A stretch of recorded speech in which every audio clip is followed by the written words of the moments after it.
Freaky girl's got a face, look at which I can't erase. Overplace all the things I have done.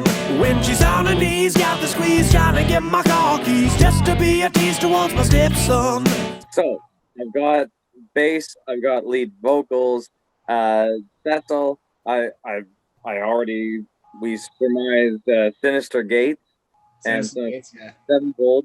But where else do you pull your influences from beyond Sinister Gates, or is that like? I mean, Sinister Gates is like what I listened to like when I was like 18, 19, 20, 21-ish, around that time. And then now I'm just really into like gypsy jazz and country songs. I listen to a lot of country these days. Like Chris Stapleton, or like what kind of country? Like all kind of like Chris Smithers. Who else was I listening to? I can't think of that right now. And you've been listening to like a lot of the old Number 7 and that kind of stuff. But the Devil, that's the Devil Makes Three. But they're like a band now, like just like old like country songs with like, you know, they're like the bad recordings and they kind of sound raw, and it's just him and his guitar and he's finger picking away. Yeah, Jared reviewed my stuff about that already. And the best thing with Spotify is like if you put like a song that, like if I find a song and I'm just playing it on repeat for like the entire day, and then it'll just recommend me another song that sounds like it. I'm like, oh, I like this one too. So that's just like what I'm listening to now, and I'm trying to figure it out myself because I'm not the best at my finger picking, so I'm trying to get better at that. So yeah, I think another. Cecil, you could probably correct me if I'm wrong, but I also hear, well, I know Cecil is a big My Chemical Romance fan and Billy Talent and like bands of that era. Yeah. Like it's more emo. I'm a emo kid at heart. Always will. I think he's also a really big Jimi Hendrix fan. No.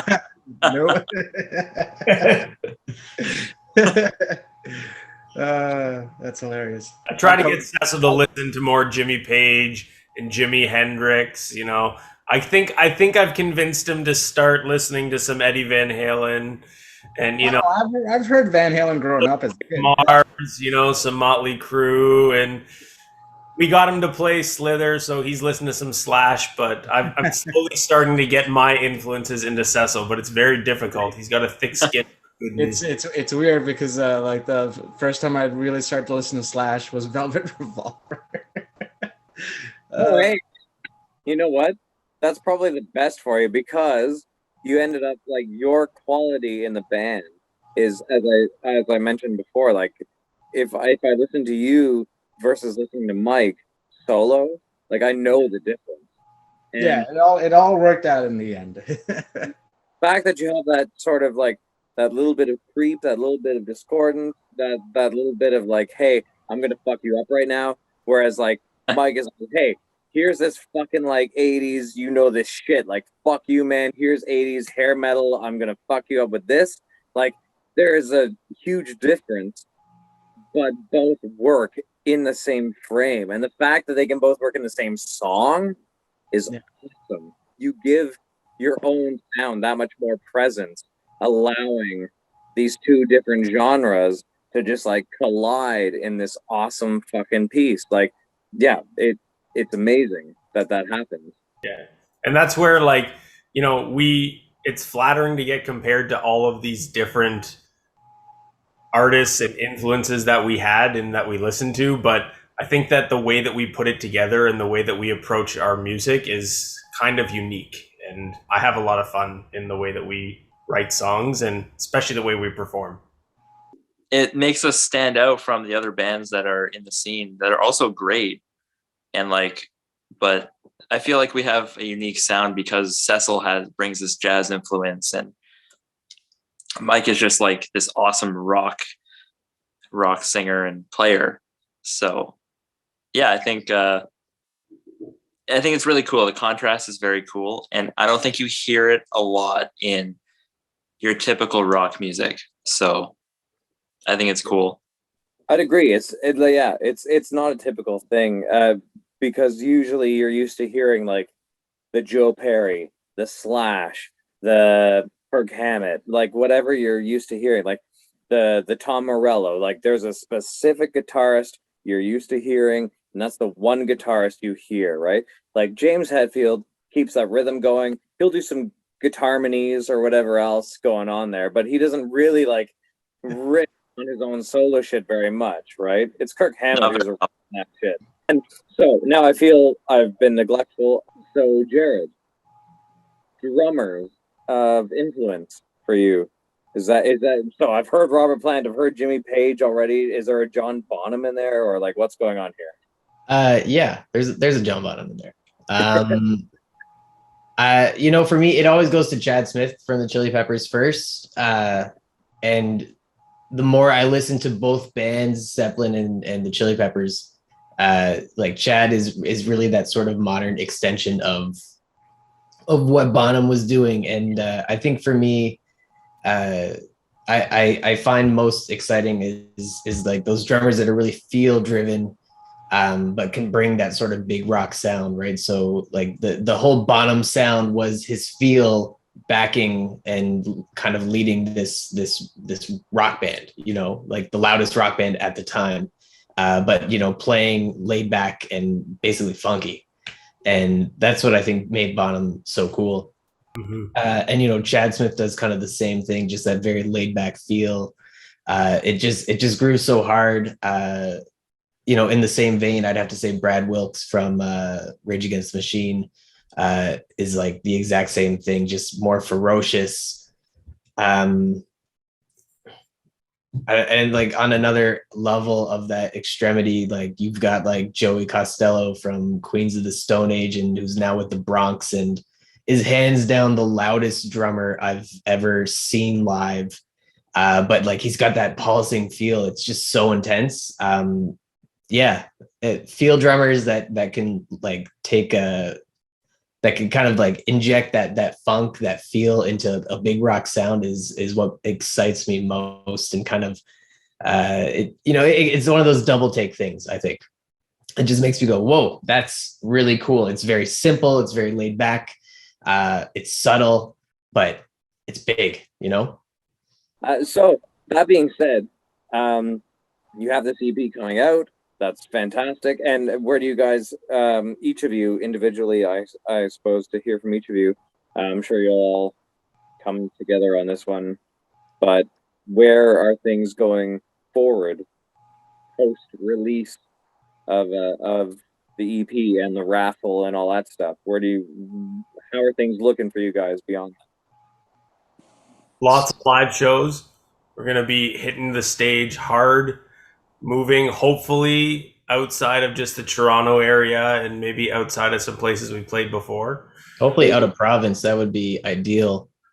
And then like we're constantly like writing. Like we have folders of here's an idea that we have going, and like when we practice, we're practicing for shows and we're going through stuff that we did, but we are writing constantly and we're working on new things all the time. So it's evolving, and one in the chamber is always thinking of new stuff to do, but it's going to be a lot of fun to play this EP along with our catalog when we go and play a lot more live shows now that things are opening up again. Because that's the big focus now, is getting out there and doing what we love to do and playing a lot of live shows. And it's weird now that we have like these 5 songs that are just gonna come out pretty soon. We got to take the old songs out when we're making our set list for these new shows. So it's going to be sad to say goodbye to some of these songs. Or we just need longer set lists. We need longer set lists. Yeah, they're going to start paying us more. That's modern solutions. If you want the longer set to be able to do all the previous shit in addition to the new stuff, that's probably fine. Yeah. Not a bad idea, eh? Like a back. It could work. It could. Yeah. Funny you mention that, because like a week or two ago I was practicing our songs, and I was actually practicing them from the Boston Sessions demo album to I've Got Something to Say and to Reload. So I was practicing everything from first to last, and it was kind of cool going through the evolution of our music and It might be a cool set list for a show one day if we have the time for it. How much time do you think you need for that? To do all three, probably about an hour. An hour, yeah. 45 minutes to an hour to do it justice. If you could pick your top lead vocalist, your top lead guitarist, your top bassist, your top drummer, go, each of you. Mike Gasse. Go Robert Plant. I gotta think about that. Robert Plant and Jimmy Page for lead guitarist and lead singer. Yeah. Where's the bassist and drummer, Mike? Oh, I don't know. Maybe John Paul Jones, and I'd probably go with maybe John Bonham. Probably, yeah. I could only imagine the albums those guys would make if they ever got in the studio together. Right? That's like the super group of all super groups, right? I bet they'd make some classic albums. Guitarist, I'd go Sinister Gates. Lead singer, I don't know. It's hard. Maybe Gerard Way from My Chemical Romance. Always like this. Trying to think about a bass player. Chris is right there. You're trying to think of a bass. I'm like Never pay waiting. attention to the bass. Chris said Cecil's not charismatic earlier in this interview. I think Cecil's done with him. Can't spell Wagger. bass without ass. Can't spell bass without ass. I know my drummer would be the Rev from Van Sevenfold. I'm just having a hard time with the bass player. The Rev. Man, rest in pieces. Rest in peace. December 28th. Gone too soon. I actually remember seeing because Mike Portnoy played with Avenged Sevenfold and they recorded Nightmare with them, and he was touring with them for that show too. But yeah, and Great show. oh, you're at the so they were playing the Uproar Festival. I think it was in 2010, and I went there with my brother and my dad. I think was there too, but doesn't matter. And Mike Portnoy was drumming for them, and that was 2010. So the Rev probably passed away like in 08, 09. I really want to say it was December 28th, 2008, because I feel like he was 28 years old. And I was 18. Though, so you saw when they did. So they were doing the Nightmare tour. You said, Christian. So Yep. that was when they did Fiction. There was just like the spotlight on the piano when they did Fiction. Yeah. It was haunting. Yeah. It was really well done. Really well done. And they still played his vocal parts, right? On that, with that. They had a backing track of the Rev for his parts. Yeah. And then M Shadows sang his parts, but it was cool. It was, it did the Rev justice, I think. That's awesome. Great tribute. Yeah. That band has the coolest nicknames ever. We were cool in high school, okay? Yeah. Yeah. Well, Sinister Gates' name, he's Brian Hanner Jr., so that's not even a cool name. Oh yeah, because Sinister Gates is a cool name. Sinister Gates is a much better name than Brian Hanner. Is it an upgrade? It's definitely an upgrade. He was hammered driving a car in a parking lot, and he just poked his head out. He's like, I'm Sinister Gates, and I'm fucking awesome. And that's how he got the name. That's amazing. He just got into a lot of fights because people hated him, and he just got into a lot of fist fights. So that's where the vengeance parts comes from. I don't know where the part Zaki comes from. It's a good thing his hands still work then, because he saw it. Yeah. You ever heard the story that the Rev was pissing Zaki off one day, and Zaki got pissed off at him, so he punched him in the face, broke the Rev's nose, but then he also broke his hand, and he had a show that day, so he played the entire show with broken knuckles. Yeah. That's hilarious. That's nuts. Yeah. So while Cecil comes up with a bass player that's not me, Oh man, I'm gonna go. I guess I'm gonna go with Flea just because he's a huge fan of Chet Baker, and I love Chet Baker. There you go. Nice. I never thought I'd see the day where Cecil acknowledges the value of the Red Hot Chili Peppers. He's my favorite guy from the Chili Peppers. He is a great bass player. He's a good bass player. He's got a cool nickname. That's what Cecil's all He about. does have a cool nickname, yeah. It fits with Cecil's vibe. Do you guys? Did I ever tell you my stage name when I was back in like Hallowed Be? I remember it. Are you gonna Yeah, I share? know you know it because you were there. Yeah. Yeah, do you guys want to hear it? I don't know. Have you ever heard the tale of Darth Plagueis? Oh yeah, you guys know it. Sorry, that's the nerdiest thing I've ever heard. Are you serious right now? No, so it's Daniel Plague, and the last name comes from Darth Plagueis from Star Wars Episode 3. And Daniel's because I like Jack Daniels, and I couldn't name myself Jack because I'm brown. Just doesn't work. But Daniel works. Yeah, there's a lot of brown people named Daniel. I know 2 of them that work with me. More proof that cool nicknames are essential for a rock band. Yeah, ask every band from the 80s. Yeah. Ask Molly Crew. I have to be a nerd about this. Is Plagueis actually specifically mentioned in episode 3? He's after Darth Plagueis' power. Yes. Darth Plagueis could bring back people from. Yeah. It's the scene where Anakin and Palpatine are at that weird space opera. And they're like talking through the entire performance, which is kind of rude on their part, but they are. And Anakin's like, I'm scared. And Palpatine's like, have I ever told you the story of Darth Plagueis? And that's the start of the descent. Okay, so I've had quite a bit of time to think about this. So favorite bassist is Cliff Burton. Yeah. I mean, gosh, though, like I've so many bassists that I love. Like I think Geezer Butler is amazing too.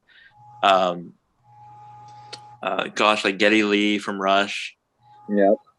The list goes on really, but yeah, Cliff Burton is at the top, as Metallica's usually anything Metallica's at the top of my list for everything. That said, the other categories are not.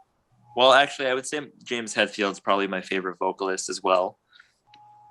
Yeah, I thought Dio would be your favorite vocalist. Dio is a fucking man. Sorry, go on. Dude, Dio. I really thought you were going to say Dio. Dio's a close second. I think he was just like phenomenal.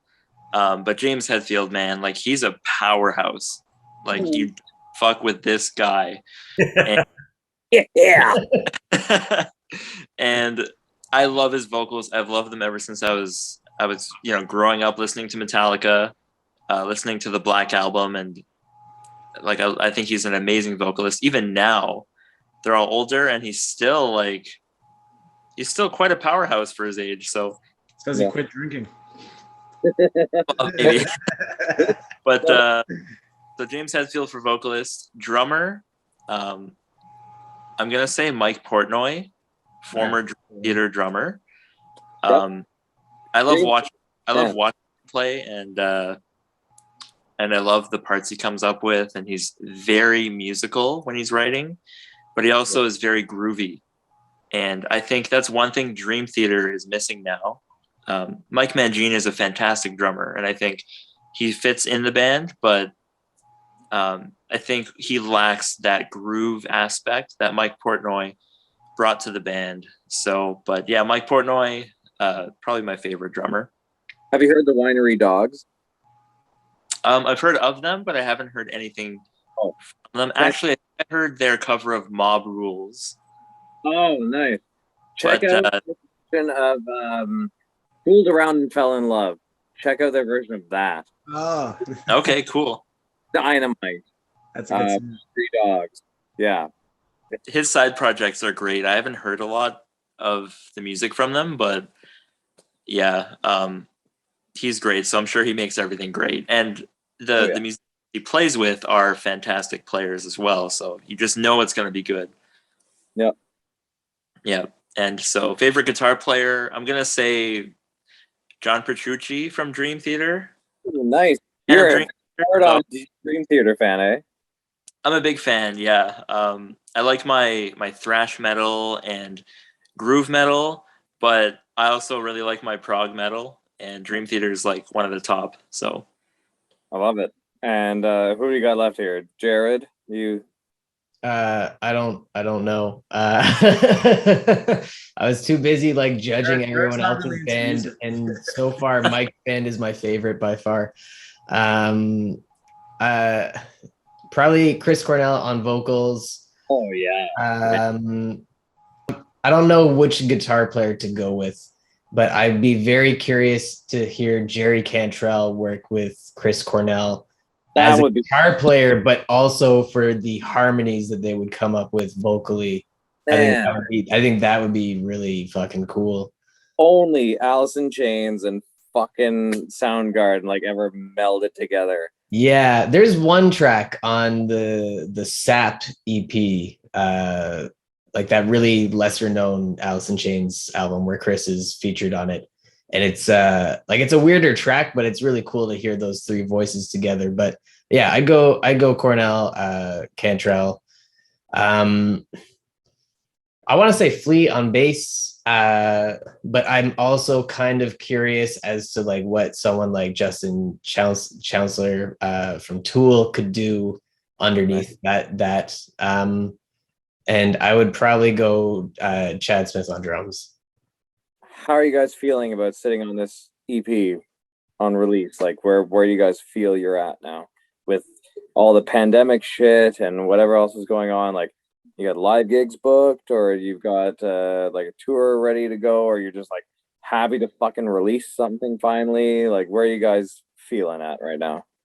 2020 was wild because like it was supposed to be this huge year of like all of it, all the music videos, everything very ambitiously was supposed to be done that year. And then 2021 started and we were like, maybe this year. And now we're here, right? I have to say, like this past week, it was crazy the amount of stuff that went into like making the pre-sale go live. But it was like the hours that went into it were crazy, but like it was such a fulfilling feeling to be back doing this stuff and knowing that it's actually happening, right? Not making plans of me like maybe this will happen.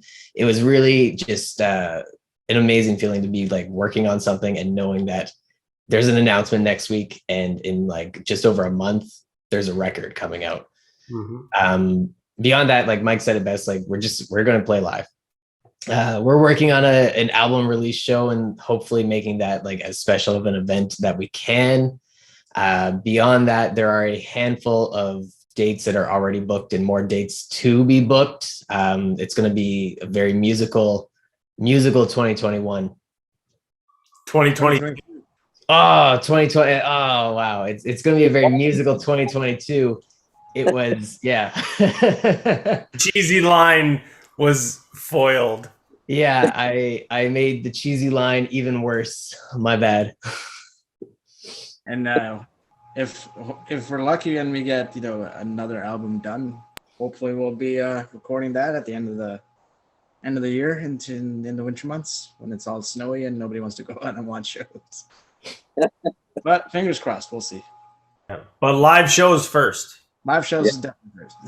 Yeah, we're really excited to be back playing live, and hopefully things stay open and things are getting back to normal and stuff. But we're really excited to play live, and we played a few shows at the end of last year, and that was our first time. Voodoo Rock Fest was our first show since like the start of the pandemic, and it was phenomenal to play. So we're looking forward to riding that wave, and as long as things are getting back to normal, then we're excited to be playing live again.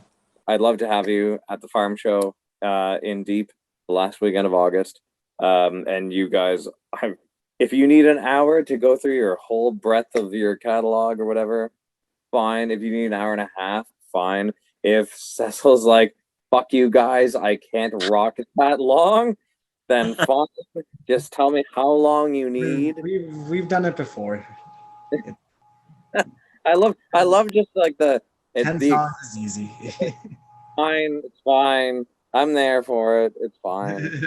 Yeah, like I'm telling you, that one show in 2018 or something where we played for like 2 hours because the venue's house band couldn't make it, and we had to fill as much time at the end of the night as possible. I don't Like we remember that. played everything we knew and then some. We're up there. It's like, hey, do you know how to play? What was that Queen song we played? You played a Queen song? What? Yeah, it was oh my gosh, the song before We Are the Champions or whatever it was. But anyway, No, we didn't. I don't remember we that did. at all. We played like the first part and like Oh, we just the stopped first halfway. part. Okay. Anyway, it's like, do you know this song? Do you know this song? And we were playing songs that we thought we knew. And God, at the end of the night, we were just exhausted. We were given maybe an hour's notice before this happened from the venue. Yeah. And we could I could barely stand. Like I couldn't feel my hands at the end. Like it was just like it was a good time, great experience, but man, it was exhausting. Can someone fill me in where did this happen again? I can't This remember. was at the Hideout. Is it the Hideout? Yeah. Hideout. Nice. We did this at the I miss Hideout. that, man. Yeah, I think it was a Christmas show or something like that. It was in December, yeah. Was that Yeah. when it was on Queen? No. Oh, okay. It was on Bathurst and College Oh, so very recently the Hideout. Okay. Yeah. a few years ago. Yeah.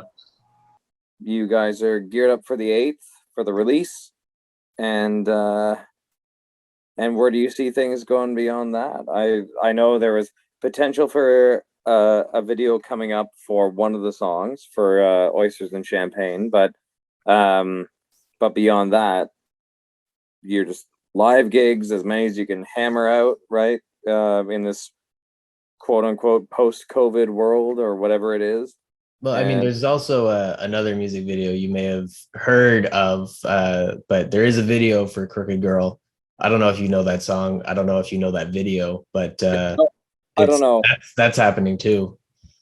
I don't think I've heard tell of that. I don't think I've seen any bit of it being filmed, but I'm interested to know whenever that might be released.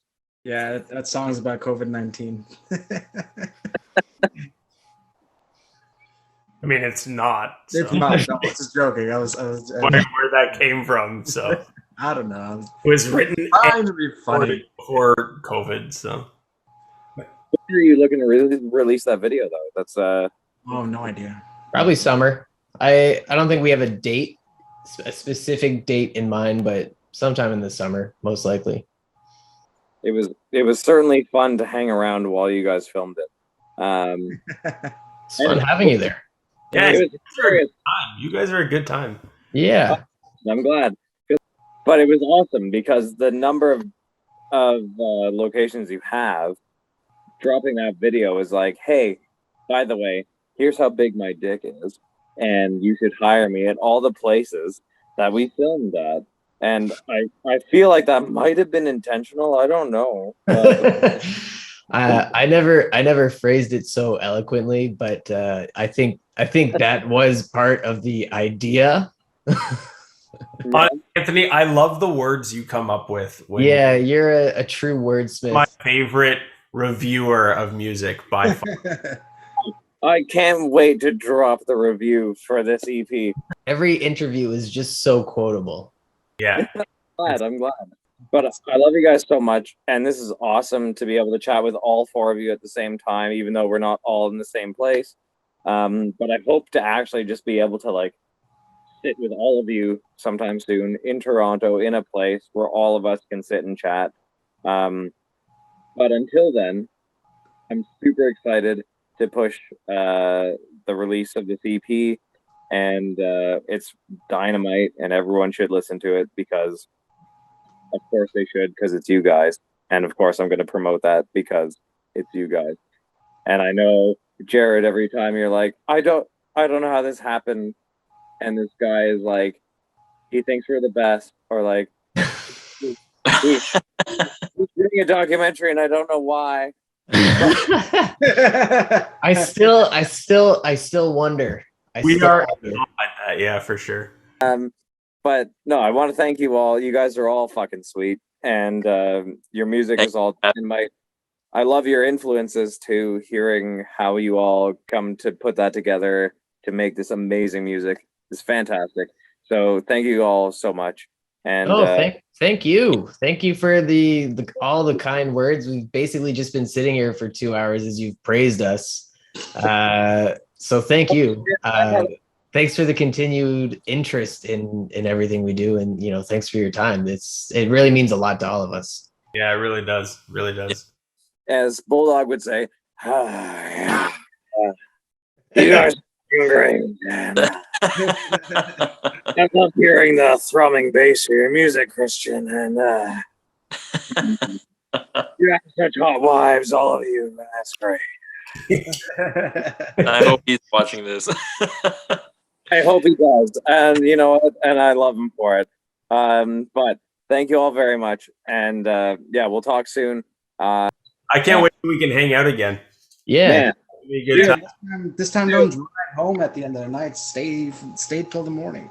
I plan on it because now with gas prices, if we go somewhere, we're staying there for a while. Like, you're gonna stay for like a week to make it worth it. Looking forward to that.